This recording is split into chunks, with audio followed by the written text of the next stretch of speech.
Welcome to the Hangar Z podcast, brought to you by Vertical Helicast and in partnership with Vertical Valor magazine. In this two-part series, Jack Schonely and I sit down with Lieutenant Commander Scott Kellerman, who's a U.S. Coast Guard pilot. Join us as Scott shares his remarkable journey from a Southern California upbringing to the prestigious Naval Academy, detailing the challenges and traditions that shaped his career in aviation. We'll explore how Scott's experiences at air shows ignited his passion for flight and led him to serve during critical moments, including responses to many natural disasters, including hurricanes, earthquakes, and the Fukushima tsunami and nuclear disaster in 2011. Scott brings us his insights on leadership, crisis management, and the significance of networking in emergency response. Scott's compelling anecdotes will take you behind the scenes of search and rescue missions and highlight the importance of preparation and decision-making in the face of adversity. Thank you to our sponsors, Precision Aviation Group, BLR Aerospace, and Garmin. Welcome to the Hangar Z podcast, brought to you by Vertical Helicasts. The Hangar Z podcast is the first and only podcast dedicated to promoting and exploring the personnel and equipment behind the missions in public safety aviation. Join your host, John Gray, Jeff Ratkovich, and Jack Schonely. Still southbound, skidding to a stop. Stand by here. Looks like you're getting ready to bail. Heads up, guys, bailing. Okay, the guy, he's running through the house, jumping the fence, through the shotgun, through something out.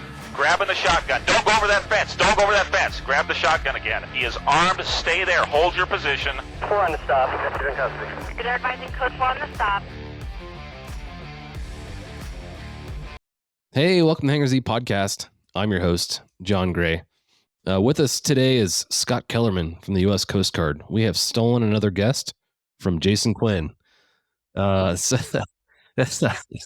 We love Jason Quinn. All the podcast recordings he does on the Real Rescue are awesome. And we've shared a lot of guests in the past. And I've been talking to Scott for quite a while about joining us on the podcast.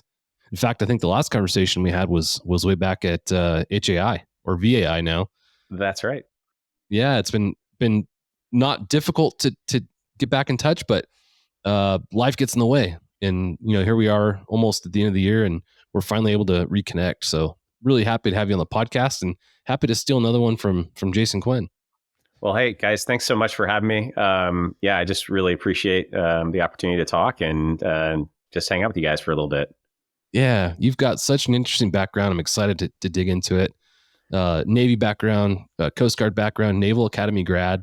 That's a big conversation in our house is the Navy Academy. One of our boys is potentially interested in going to the Academy, and I think it's a really cool place to go to school and sets you up really well for life. So I'm excited to hear about your experience, the Naval Academy, and of course all the experiences you've had in the Coast Guard and the Navy and all the cool things you've been a part of. The Coast Guard is the law enforcement branch of the military. So, we do focus a lot in law enforcement. And so there's a kind of a dual connection here between the military and law enforcement. So that's kind of cool too. With us to join in the conversation is Commander Jack Schonely. How you doing, sir? I've been promoted. Scott, I've been promoted. I'm All right, commander. there you go. It's great to be here. This is going to be good. I'm fascinated by Scott's background. It's unique, and it's got some neat twists and some incredible experiences. Can't wait to learn more. Yeah. It's funny with Commander. For some reason, one time I called you and just came out of my mouth, Commander Jack Schonely. Every time Jack calls me, I answer the phone. Hello, Commander. Boy, and just so you know, Scott, I retired at the lowest rank that there is on the police department, police officer 2. So, I never promoted to anything by choice. But you probably by choice, you probably had some jobs that you really enjoy and you got to hang on to. I had a lot more fun than any commander ever had. I'll tell you that. Yeah, it's one of the interesting things about aviation. A lot of the folks that end up in aviation are the brightest people in the department, but yet have chosen to stay and not promote because of the love for the job. And Scott, I know you can identify with the love of flying and what that means based on your background and the things that you've done. But yeah, it's a unique place, and not many people want to leave. That's for sure. Welcome to the podcast, and man, again, excited to get into your background. So on that, can you just tell us a little bit about yourself, where you grew up, and kind of how you found yourself getting into the military, the Coast Guard, and aviation in general? Yeah, so I was born in Palm Springs, California, so Southern California kid. parents not military, but my I had a couple uncles that were Navy. One uncle that was Navy submarines. Another uncle that was surface warfare guy through the Vietnam era, and a great uncle in the Navy as well. But nobody in the aviation community. So that I'm the first one to jump into that. But as I mentioned talking to you guys before, I grew up going to the Miramar air shows, going down to El Centro to go see the Blues for their winter sessions. That first show that they put on, that was kind of a cornerstone. Growing up with my brother, so I have one older brother, 5 years older, not in the military, but the two of us, that was our life, air shows and going to see that type of stuff. So that was kind of the initial, I think, thing that got me interested in it. And then thinking about, hey, where do I want to go to school? My father suggested actually the Coast Guard Academy first, but I also suggested the Naval Academy. And when I was in middle school, had gone on a trip to go visit the Naval Academy and had family in the area as well. And I think ultimately that helped steer me that direction, just because of the family connection being close by, and going into this new environment across the country. It was nice to have family close to home or close and nearby while I was going through it. So I applied to the academies. The irony of this whole story is that when I applied to Coast Guard, Navy, and Air Force, Coast Guard said yes first, and then Navy said yes about a month later. Ended up going Navy, and then here you are, all these years later, and then I'm coming into the Coast Guard. And then when you go through Coast Guard officer training to transition, you have to go to the Coast Guard Academy. So it's just kind of funny to be. You got to go anywhere.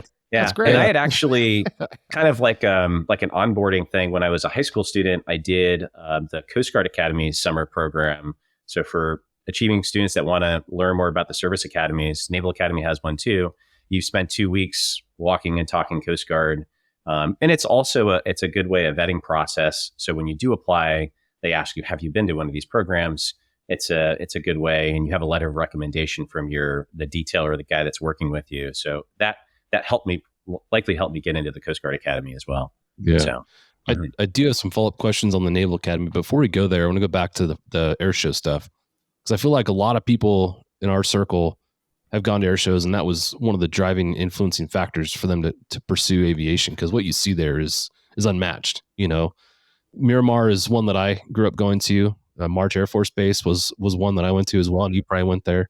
But man, how cool are those shows?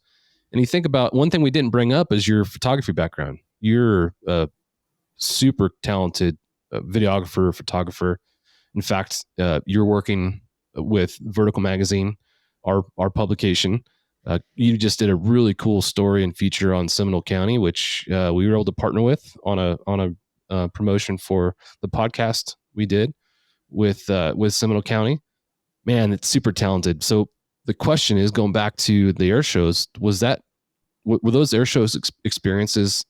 Is that where the love of photography like merged with aviation? It's funny. I don't know if it necessarily was that. I was actually looking through an old photo, and I'll drop in there. My mom has this picture of me holding a camera when I'm like about 4 or 5 years old, an old Fisher Price camera. So it might have been predated that. But I saw those people with all the bazooka lenses, and I wouldn't necessarily say it was then. I'd say actually living in Japan was when I saw what was out there, just to have the access to the type of gear. That's when I bought my first serious camera, was living overseas. But I'd say that was the first kind of where it kind of got serious about it. That's cool. Yeah, your work is awesome. If you haven't seen the Seminole County profile that Scott did, you have to have a look. The videos, the photography on that is absolutely amazing. Jack, did you get a chance to look at that? Yes. Incredible. Thanks, guys. And I got to chime in on Miramar.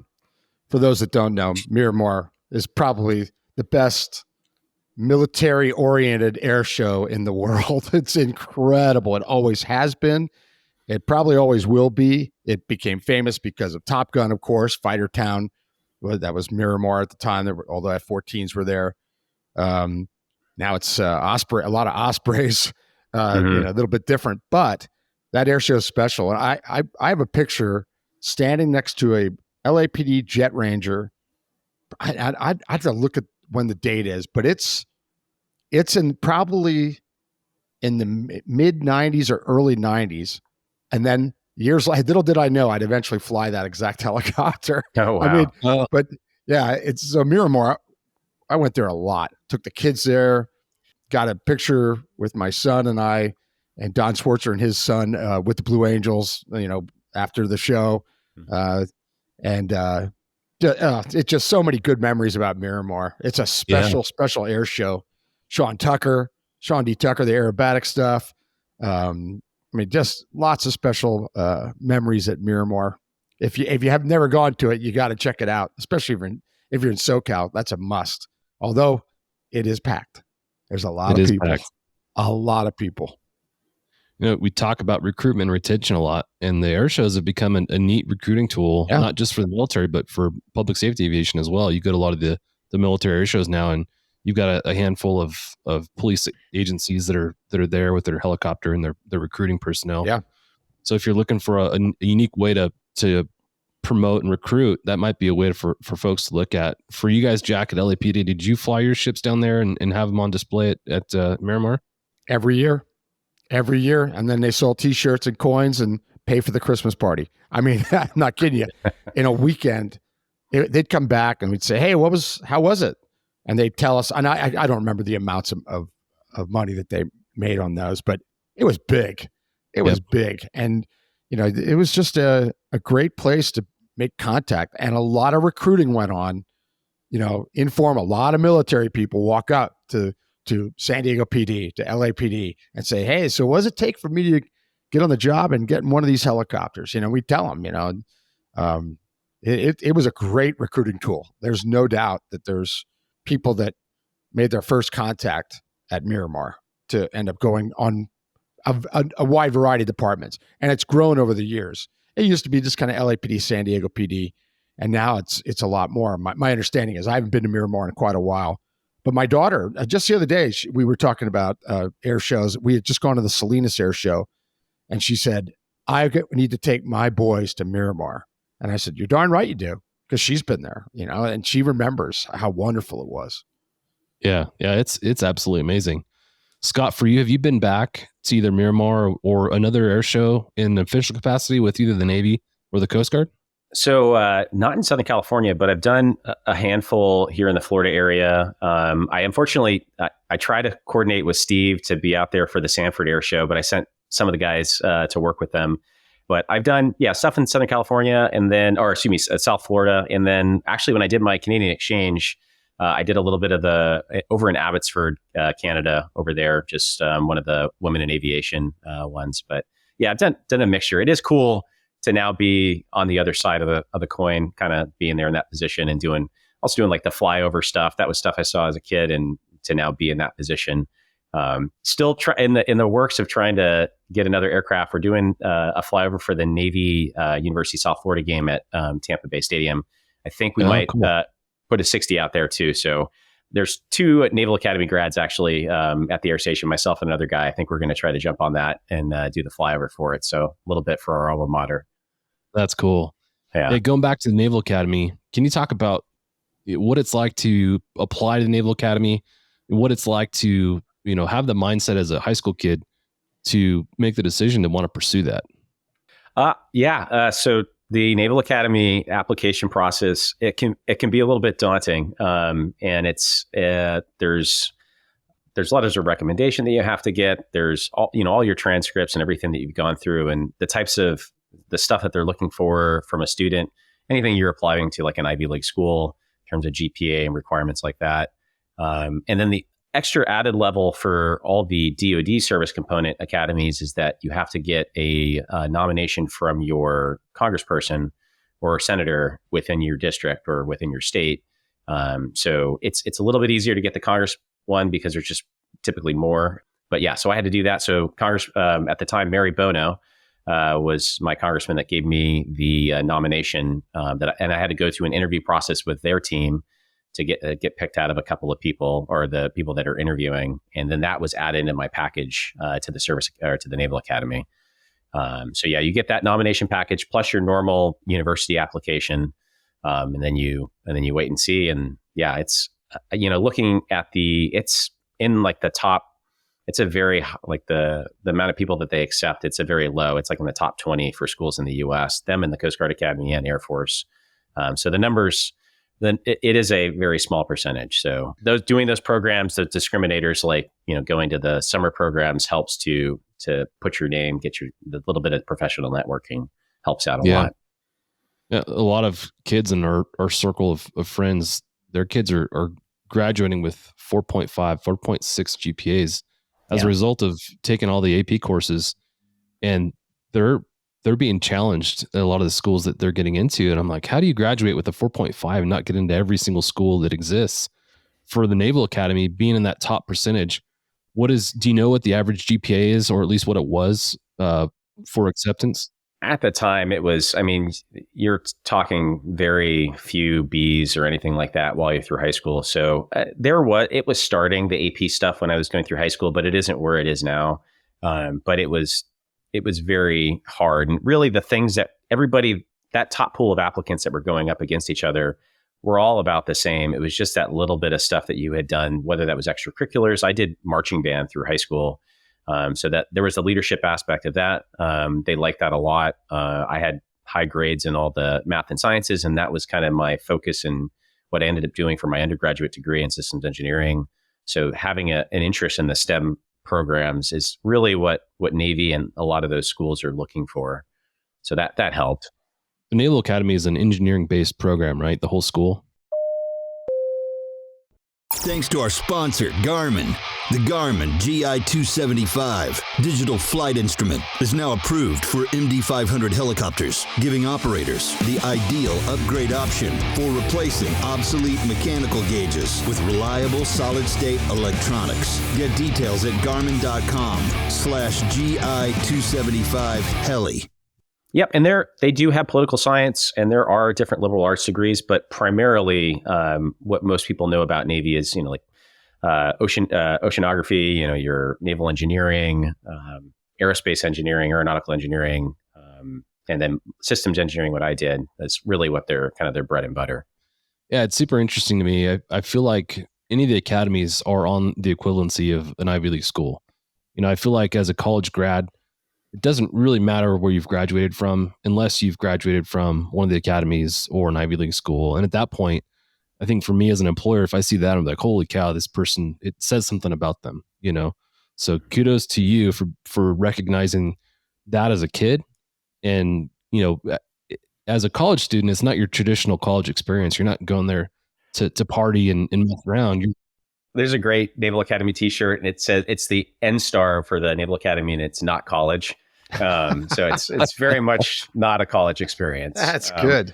But it helps, though. That little bit of stress inoculation that you have, it's helped me in aviation of having other things where I had to manage my time, whether it was military aspect of being a freshman at the Service Academy and all those professional responsibilities, plus my academics.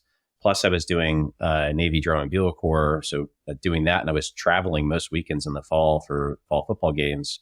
It was a lot, but I'm glad I did all that stuff early on and pushed myself and didn't just do the one, sport period thing that I could have done, because I think it just helped me in the long run of just adding a bunch of stuff and making me have to manage it all.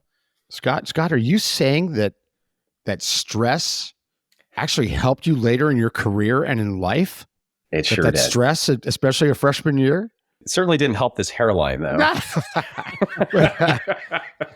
It's just funny how, so at least in law enforcement, they've gotten away from the stress academies completely. I mean, there's still some that exist out there, but it's all kindler and gentler, and we got to be nice, and we can't yell and all that stuff. Well, that's all well and good, except you're about to enter a career where you are going to be under incredible amounts of stress at times.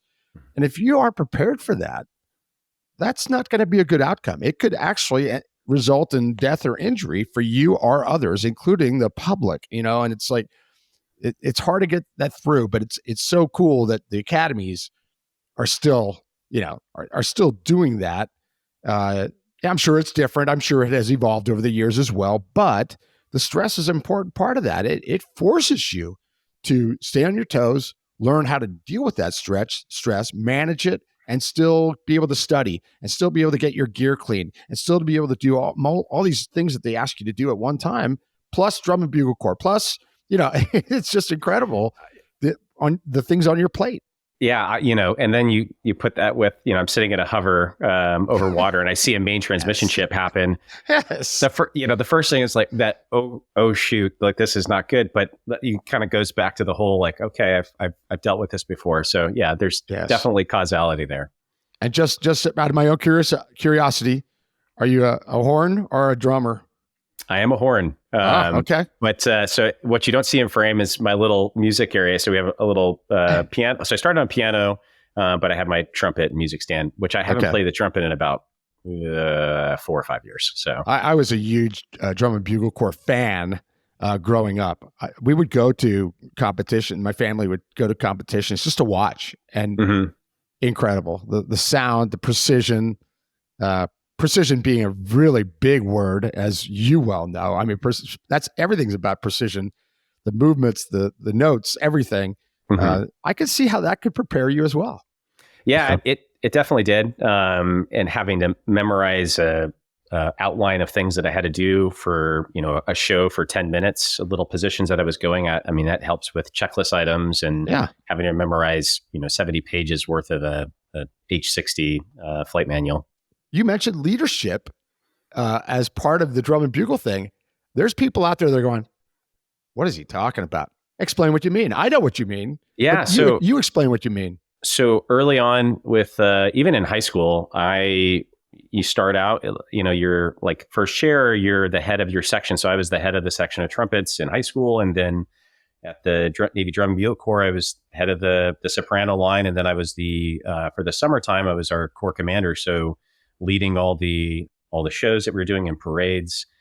So a lot of that is, some of that is instructional based. So, just getting a particular song that we're working on and working together and going through the reps, and identifying people's weaknesses and trying to find ways to, have them focus on things to get better. And it's not one of those things that you fixed immediately, but over the course of a 6-month season, you saw that progression. So given those opportunities to lead those people, it was helpful, and just kind of people management and love it. Tools to instruct people later on in my flight career. Yeah, it's something that never goes away, right? Interacting with people and being a leader. So once you've kind of identified yourself as a leader from an early age, and it's just continued. So all those lessons that you learned in those early days in the band have continued to evolve and translate to who you are today, which is pretty cool. Yeah, I love it. My wife teases me. We right after we got married, I took her to a drum corps show. There's a drum corps circuit in the U.S. We went to Washington State. We're coming from Canada, driving across the Washington State border, and we're telling the customs guard, the CBP officer, what we're going to do, and he's so puzzled by what I'm telling him what I'm going to do. He's like, "You're going to what?" He's like, "This is too implausible that it has to be real. Like nobody can make this up that he's going to a band show." So anyways, they're huge. They fill stadiums for the big ones. Am I right? They do. I mean, yeah, it's especially incredible. in the Midwest. Yeah. The last thing I want to touch on about the Naval Academy is some of the traditions. And there's one tradition in particular. And so when we went to visit the Naval Academy, we did a tour and they talked about the statue that's outside. And I believe they cover it in some sort of, is it grease? Can you talk about that tradition? Oh, okay. You're talking about Herndon. So yes, Herndon is a obelisk statue kind of midway through the campus. And the upperclassmen cover it in like a lard-based grease all the way to the top. And then they put the cover that you wear when you're a plebe. It's this little Dixie cup that you'd see kind of like circa World War II era Navy. And then they put that on top of it. And then the idea is that you take your upper class cover, combination cover, and you work together as a team to get that and replace it with, take that plebe cover off, put the upperclassman cover, and you've officially finished your plebe year. But that happens around, I want to say it's like in May, right before graduation. So right before that changeover, plebes finish, they're plebes no more. And then there's time records and stuff like that. But they create these human links together, and people come piling off, and it's surprising more people that have like fatal injuries where they break their necks when they go falling off this thing. Everybody's greased up, and it's a giant. Like any aviation safety person would go, this just stop. Like, what are we doing right now? This is a terrible idea. Risk versus benefit. Ooh, it's a tough one. Yeah. How high is it? Oh goodness, it's at least, I'll look it up. It's probably about 25, 30. It might even be like about 30 feet high. Oh, jeez. It's up there. Yeah. When the tour guide described it to us, it was pretty funny the way she made it sound, and I can picture people falling off of it. They get 3/4 of the way up and fall off. Yeah. But those traditions are awesome. You know, you don't see those traditions in many other places anymore. Was there any other traditions at the school that stick out as either funny or just memorable? Ooh, funny or memorable. Yeah, I think a lot of the pranks that you play on your upper class during the week leading up to the Army Navy game is always a time where the freshmen, there's a little bit of, okay, this is my opportunity to get back at you for all the things that I had to do or things I had to memorize. I can remember it's a Naval Academy is big in sailing. So they took a laser sailboat, which is about 15 feet. They managed to get this sailboat all the way inside of our chow hall, and they put it on top of like this podium in the center just to completely, if anything, it was just to create anarchy and chaos. But you can imagine like this 25-foot sailboat they managed to like get into there, and then they put on top. That one is a memorable one just for kind of the ridiculousness of it. But yeah, there's a couple other ones, probably not appropriate for the podcast, but that's the one that sticks out. It's just kind of a funny one. There's a lot of stealing of each other's mascots. So Bill the goat, we actually have real goats that they put the tape, the blue and gold tape, and either Army will try to steal our goat or we'll try to go steal. So I guess they have horses for the Black Knights. So, people go to the farm or the goat. I don't know if it's as bad as it used to be, but it was, just the shenanigans that happened. I love it. A little more difficult to steal a horse than a goat. Yeah. As soon as John asked the question, I immediately popped into my mind the traditions you can tell us about, Scott. Because I'm sure there's a gazillion that are just kind of, they're there, and what happens at Annapolis stays at Annapolis. It's fun reading some of the old texts from that are about the Naval Academy or that are like based on stories of the Naval Academy, and just to read that. And I said, they did what? And I'm here in 2003 to 2007 timeframe. So this is probably precedes it by like 30 to 40 years. And even in that span of time, things have changed. So yeah, that's funny. Well, what a cool experience. And I'm just impressed with how those programs build you for success. You come out of those programs and you are immediately kind of equipped to go and start leading people. And it's neat to see that. I want to jump forward. Obviously, coming out of the Naval Academy, you spent time in the Navy. I want to jump forward to some time in the Coast Guard. In particular, we just had a series of hurricanes that came through the southeastern portion of the United States. I happened to be at my dad's in South Carolina for one of them, and it was pretty devastating. You're in South Florida now, and we're there for those, and you've been deployed to other hurricanes. So I just really want to talk to you about your experience with the hurricanes, the last two, the Helene and Milton that came through, and then the experiences you had at the other ones as well, because it's such a devastating type of storm and natural disaster. You see the footage on the news, and it's hard to believe how high the water comes in, into Florida and the damage the winds create. And the combination of those two is just hard for me in Southern California to comprehend, And then you think about the response to those and how do you look at what's happened in North Carolina and in Tennessee and in Virginia and the devastation to those communities from the water is insane. So you think about how do you respond to that from a civil standpoint, from a military standpoint? How do you integrate resources in those types of scenarios? So I'm really interested to hear about your experience, not only as a resident in that area, but from your experience. Oop, I think you broke up just a little bit there, but yeah. So my experience with the hurricanes, this particular hurricane season with Helene and Milton, is the most devastating I've seen in my career. I, personally, from Helene, my wife's car got totaled from about 2 feet of water, and our garage had about another 2 feet of water. And thank God it didn't get into the home. But, I'm just one of, probably over 24 people at Air Station Clearwater that were dealing with issues the same. One just got off the phone with another coworker who whole house had, about 4 feet of water in it. So home done, and they're, finding a new home.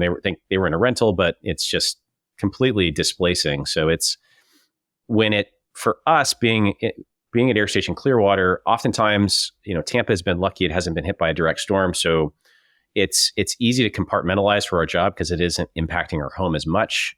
We came close with Hurricane Irma in 2017, that was a kind of a glancing blow. But when it's coming for your home, you're trying, like for my role, for example, I'm the assistant operations officer. So I'm the chief helicopter guy at the unit. So I'm managing the flying away, the HURVAC of all the aircraft, and then managing the response, working with our partners in Miami to work with the state EOC to see all the assets that are out there for this last storm. There's hundreds of assets that you're working with and trying to figure out what the need is. So it's managing all that, and it's also trying to manage your own life of getting your home ready, sandbag, whatever that may be, and get your family evacuated as well. So it's a lot of juggling. Yeah.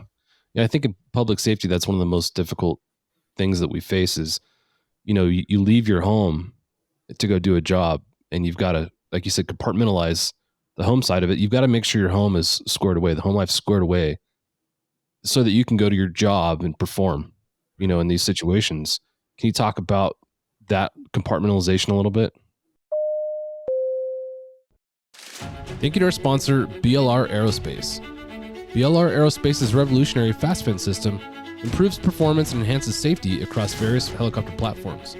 This cutting-edge aftermarket solution improves tail rotor effectiveness, stability, and payload capacity while reducing fuel consumption and pilot fatigue. Trusted globally, FastFin delivers unmatched control, efficiency, and reliabilities for diverse helicopter operations. Learn more at blraerospace.com. Yeah, it's really important, and it was important for me in both instances where we evacuated that I brought my family to the same location that I was at, just to know that, it might be a little bit more to juggle just because I'm right there and I can't be there 100% of the time, but to know that they're in a safe place with me, that part of it is important. But sometimes you don't always, because one of the jokes is like the hurricanes are it's like being stalked by a turtle because you have a little bit of time. But sometimes it happens very quickly, and then you don't have enough time, and then you do what you can at home, and then you're jumping in a helicopter and you're flying away, and that's something where you have to work really hard at, relying on your training of just trying to focus on the task at hand. But it's something I do from the leadership position of getting a good beat on people and what their situations, and we try really hard at our unit to see where everybody's at, to make sure that the crews that I'm putting back into the fight are in a good position to do the job. It's challenging, again, leaving your family in a critical time to go and help other people. It says something to the quality of folks that do these jobs. The folks that are in public safety aviation, you're willing to do that. I always admire that. I think it's really interesting. Can you talk a little bit about the Coast Guard's response and some of your actions as of the end of these hurricanes? Yeah, so for these two hurricanes was the first time I was not in a flying role. I was doing all the higher level directing, but we had 3 crews that were in Palm Beach that we had evacuated to and then did the response. And then for Helene, one of my crews did the one that you guys saw in the news, probably with the dog rescue and the sailboat. So that one was just off of Fort Myers. He was trying to escape the outer bands of the storm, but it was about 60 to 70 knot winds, and boat went dead of the water. And then he did a Channel 16 call out, and one of our towers heard it. And then we launched our crew from Palm Beach, and they did the hoist. They got him off the vessel and the dog, and then they hoisted him up. And then in the course of that flight, they also picked up another 2 people that their boat had slammed into a bridge. on kind of like a little bit of a railroad bridge near Fort Myers as well. And there's I'll have to find the picture of it, a great picture, because we usually in hurricane ops, we'll always take 2 rescue swimmers, and you see the 2 rescue swimmers kind of holding hand by hand, just getting this guy off this bridge. It's a really cool picture. So that was one of the primary SAR cases that happened. But the good part about these 2 storms, at least from the maritime response, was there weren't a ton of maritime SAR cases like I've seen from like the 2017 hurricane season, where Hurricane Harvey and Irma in Texas, there were tons of people on ruse. I think they just got caught off guard. So I think South Florida, let the weather forecasting, everything NOAA put out for people that were in those maritime or those communities that were coastal, did a good job of getting out. So those calls for our service weren't needed. There were a lot of rescues, kind of that urban search and rescue from a lot of your public safety guys on the ground, but from what we were needed for, it wasn't the same level I've seen in previous years. Being in Florida, you guys unfortunately have a lot of experience dealing with these types of scenarios and the response to these scenarios. You have a lot of experience with integration of civil assets. So, law enforcement, fire resources, as far as aviation goes, and how you bring those into the picture. So you guys have kind of refined this over time.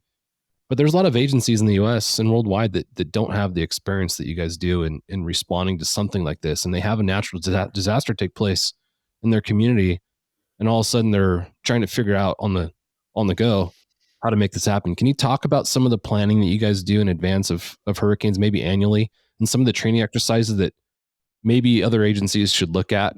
Not that they're going to experience a hurricane, but it could be an earthquake, it could be a terrorist incident, it could be any kind of mass casualty incident they're now forced to respond to. Can you kind of talk about that a little bit? Yeah. So some of the stuff that we've done over the course of this year, we've worked a lot with Pasco Fire and Pasco Sheriff. We work with their canine teams. So as we found in Hurricane Ian, to be able to deploy those teams to some of those areas that were impacted where they weren't accessible by road, having the ability to do hoist delivery of their dog teams. So we've certified I think almost 10 of their dog handlers to hoist out of the aircraft.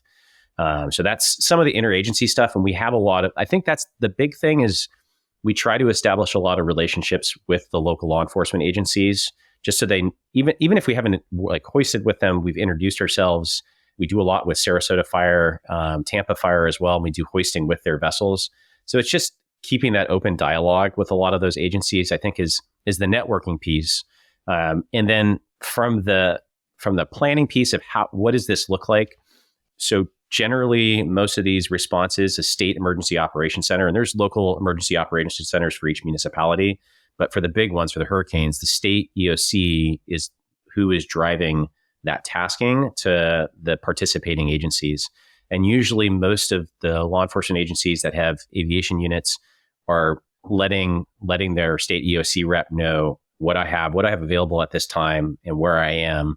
And then it's kind of a shell game of, doling out assets. But it's every storm's a little bit different, and depending on where it's hitting makes it tough. And then, comms network stuff, the introduction of FirstNet was a huge help for a lot of local law enforcement for just their cellular networks. I don't know if you guys are familiar, but FirstNet gives priority to, and we have it for all of our devices, just to get priority over the cell networks when things get inundated. So that was a big thing. They learned actually that was in the California fires.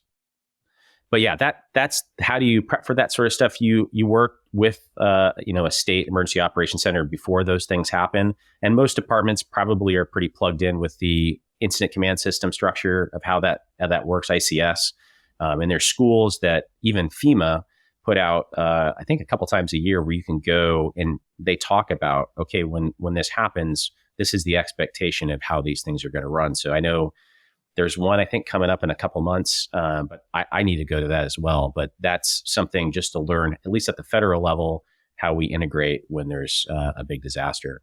But there's courses out there that if departments are looking at, and I know like Steve was asking me, we do a search coordination execution course that we invite local law enforcement to come. And it's an opportunity for them to see when we're given information about a search and rescue case, this is the type of information that we're requesting.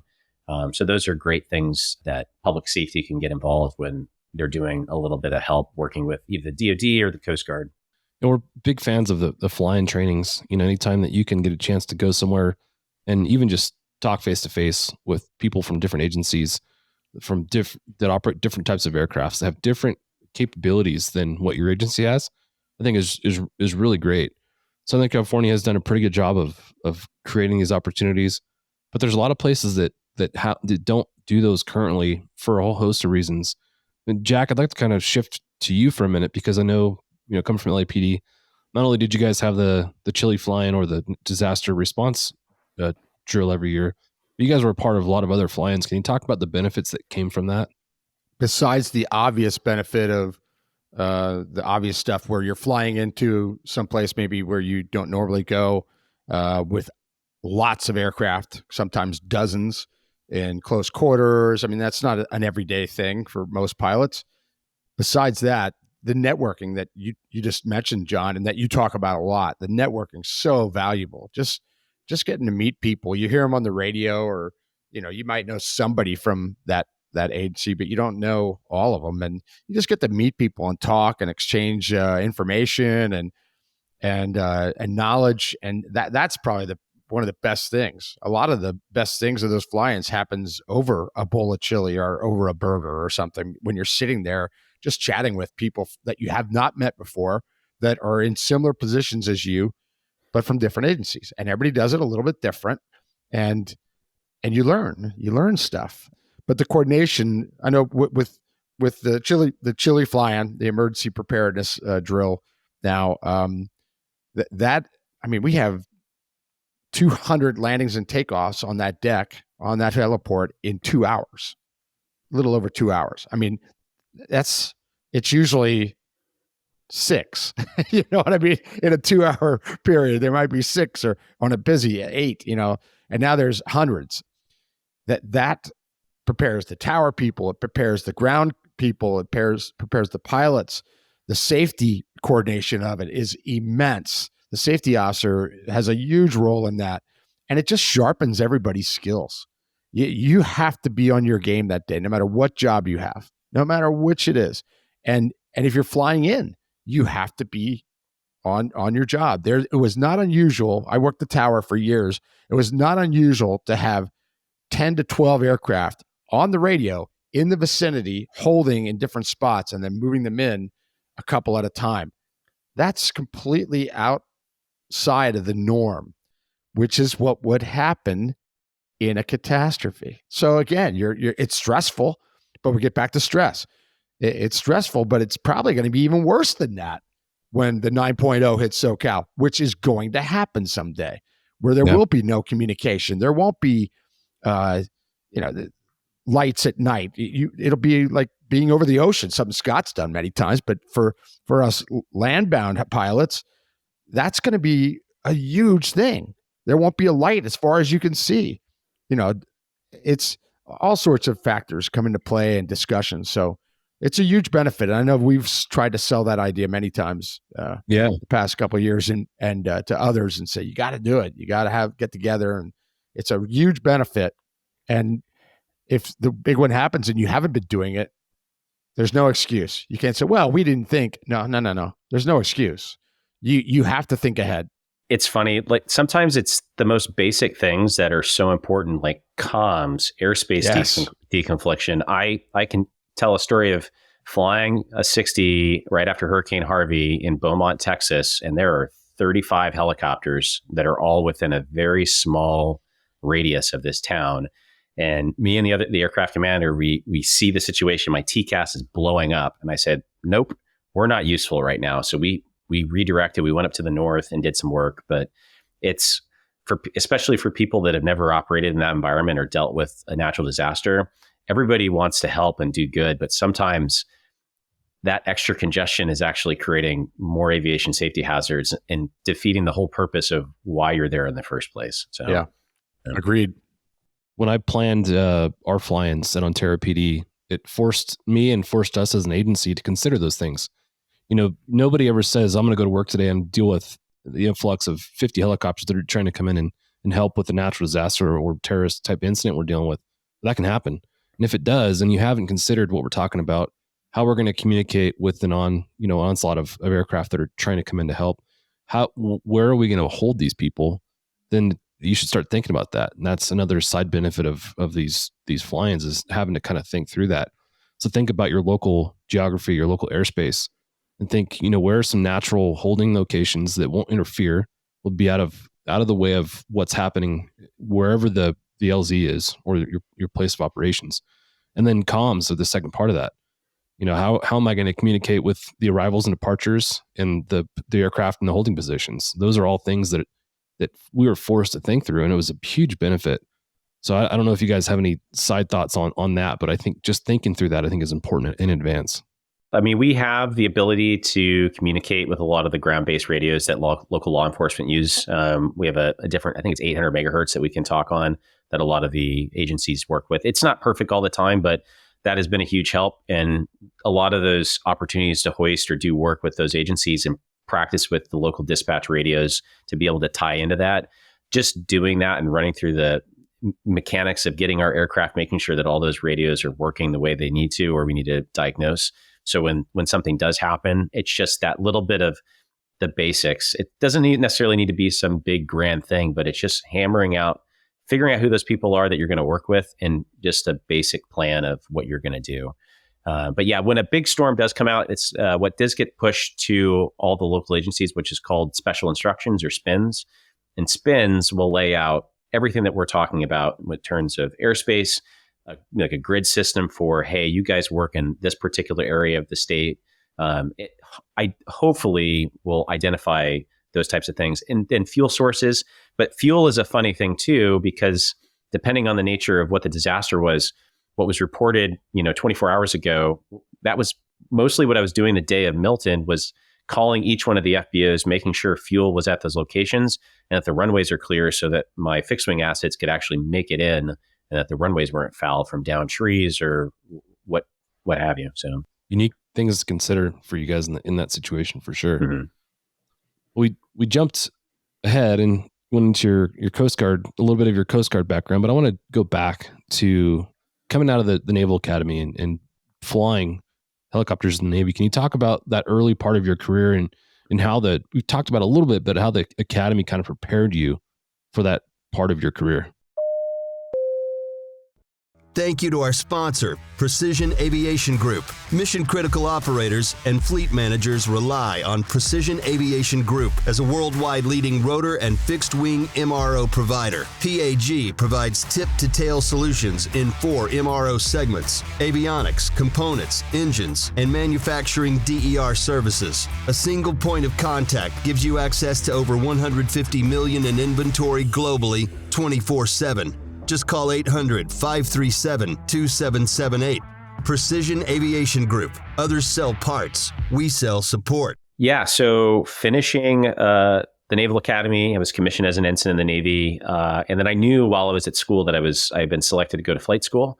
So I went to Pensacola, where I checked in, our cradle of naval aviation.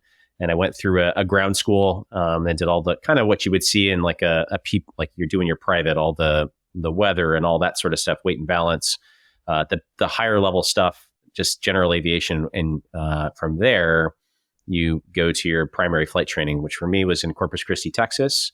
And I flew the T-34 Turbomentor, and that was, which now is the T-6 Texan they switched to. And that was about a year or so of training. I got about 100 flight hours in that aircraft, and then switched over to helicopters once I finished that. But that training it's pretty intense for somebody that had done a little bit of flight training while I was at the Naval Academy, to get me ready for that. Everything's moving faster, and there is that stress and intensity that's by design, as a way to kind of force you into that situation to deal with emergencies and what happens in this situation. But early on, I'd say those first 4 flights in Navy flight school, I don't think I thought I was actually going to make it through. I had some pretty rough flights. The helmet that I had for my first flight was incredibly tight, and the instructor wanted to do aerobatics on the first flight in the aircraft, for first time in a Navy aircraft, and I vomited everywhere. I was a hot mess. So So I'm like, oh man, I don't think I know I don't want to be a jet pilot after doing this. This is miserable. But and then the guy I was paired up with, you have what's referred to as an on wing, who's your primary instructor that gets you ready for your safe for solo. Was a very, very strict. Met that stereotypical Marine Corps major, and it was not a pleasant experience. And for whatever reason, he had to step out, and I had a new instructor. Thank goodness. And things started to change, and things started to click. And I think that was just some of the muscle memory from flying some more. But it was a pretty rough start for me. And at moments where I'm like, I don't know if this is for me. And a lot of conversations with family, and there was a lot of encouragement, and just nose to the grindstone, get my head in the books, and try to unrattle my cage. Because early on, when you get that cage rattled, it can be hard to come back from. Absolutely. Yeah. I feel like that's a common story and a common theme when you first start flying. I had the same experience. I remember reaching out to my friend Kevin, who's ended up becoming my CFI later, on the advanced portion. I'm like, man, I don't know if I can do this. And he goes, believe me. He's like, I felt the same way. Just trust the process is what he told me. And I didn't know what that meant, but basically just keep showing up, and little by little, you're going to get better. And I did. I trusted him, and I trusted what he said to trust the process, and it just ended up working. So if you're about to go to flight school, or you're in flight school and you're feeling what we're describing, just trust the process. It does get better. And Jack, for you being a CFI, you trained a lot of people from zero up. Can you talk about that phenomenon and some of the advice you have for folks, both in the student role and then also for the CFIs who maybe haven't been a CFI a ton and find themselves with a student who just is battling this mental wrestling match? Well, for the student, almost every student goes through what we're talking about to some extent, some more than others, but I did too. So all three of us did. And almost every pilot I know, those first 10, 20 hours can be very daunting. But what I always tried to remind myself of is that, guess what? Chuck Yeager was once a 10-hour pilot, right? That's true. I mean, he was in the same position. So everybody starts there. It's not like it's just you, and you feel like it's just you. You feel like, oh, I'm the only one that's struggling with this. I could do this, and this, but this one thing is really driving me crazy. So as a student, you just have to persevere and just keep plugging away and understand that everybody has their struggles. Everyone. Some more than others, but everyone has struggles. As a CFI, it's important. I think the most important thing as a CFI was your demeanor. And because if you were really that hard nose and that kind of the jerk, you are not helping that person at all. As a matter of fact, the chances of them succeeding go down with that demeanor, because you're hard on them about one or two things. Well, that person needs to think back to when they were learning, and they have forgotten that, obviously. And so as a CFI, I had some really good CFIs myself. They were calm, they were professional, they were really good. There was none of that nonsense. And when I became a CFI, I said, that's how I'm going to be. I'm going to be like Ed. I'm going to be like Don. The people that really had impact on me. And I think I did that. Well, I know I did that. I mean, I didn't never claim to be the best at any of it, but people would come back and say, wow, thanks for your patience with me. I got that a lot. And thanks for your patience with me. Even on check rides, they'd be, these are established pilots, and we'd be doing stuff and they'd be struggling a little bit. Like, oh, come on, you could do this. We had a check ride a few months ago and you did this fine. What's the deal? Oh, it's this. I don't know. And we'd figure it out and it would be fine. But patience is so important, and not, bringing the hammer down. So that's my perspective. There's a lot more to it, but those are two big things that students need to understand. They're not alone. Everybody's been there. And CFIs need to understand that demeanor means a lot to that student. It's not just about your skill, knowledge, experience. It's how you present the information, how you tolerate their mistakes, how you correct their weaknesses, and not be a jerk about it. Because being a jerk is just going to add 10 times more stress that they really don't need right now. They got enough on their plate. Yep.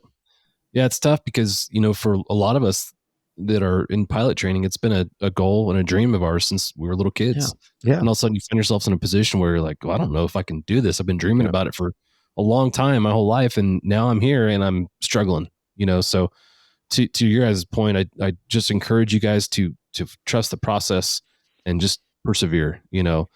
What's interesting is this dynamic doesn't just exist in the pilot world. Talk about being a TFO and the struggles that come with that. Yeah. Yep. I remember going to air support thinking, oh, being a TFO is just going to be riding around a helicopter and looking out the window and talking on the radio occasionally. And it's not. It's tough. Yep.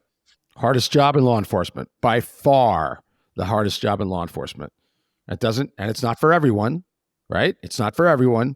But if you're going to succeed, it goes back to exactly what we just talked about. If you have a good trainer that's patient with you and just, really helps you, that makes a big difference because there's a lot of stress in the TFO world as well. Good point, John. I can imagine all the sensors and the communication and a lot of times your head is down. There's all that heads down time. So it's trying to keep that situational awareness. I can only imagine. Yeah. Yeah. It's a lot to manage. So for you guys, if you find yourselves as a TFO struggling, again, same advice applies there. And for TFO trainers, if you haven't read Mike Calhoun's book, Train Through Chaos, highly recommend you read through that. Yes. It's in the pilot world, CFIs go through a lot of training on methods of learning and all those things. And in the TFO world, we don't really have a lot of training available for TFO trainers as far as how to train a new TFO. And Mike gives some really good insight on how to do that. So highly encourage that. Yeah. And Mike's book is good for the student as well. I mean, because it kind of prepares you, kind of gets your head right for what they're looking for, and the styles of things of instruction that he's talking about will help you understand the process that you're going through as a TFO. It's really valuable for trainers and for managers, but I found it really outstanding for the applicant as well, learning what their mindset is on how we're going to get you from point A to point B. Real important. So you're right. You really struck a chord. It's so much of it is just like human psychology and just figuring out what makes people tick. And I learned early on that from an instructor that just reminding people that to try to have fun with it and remind them why they're doing. Because I think you can get so stuck in the weeds, and sometimes it's nice to just if somebody is having a rough time, to get them back to like almost like a discovery flight and just show them why this is so awesome. Perfect. What you do. Perfect. And it's just a good way to just get all the nerves out and just focus on the fun stuff. Yeah. But if you can I love that. If you can present that calm, cool, collected, and if I can get that person it's more the self-critique.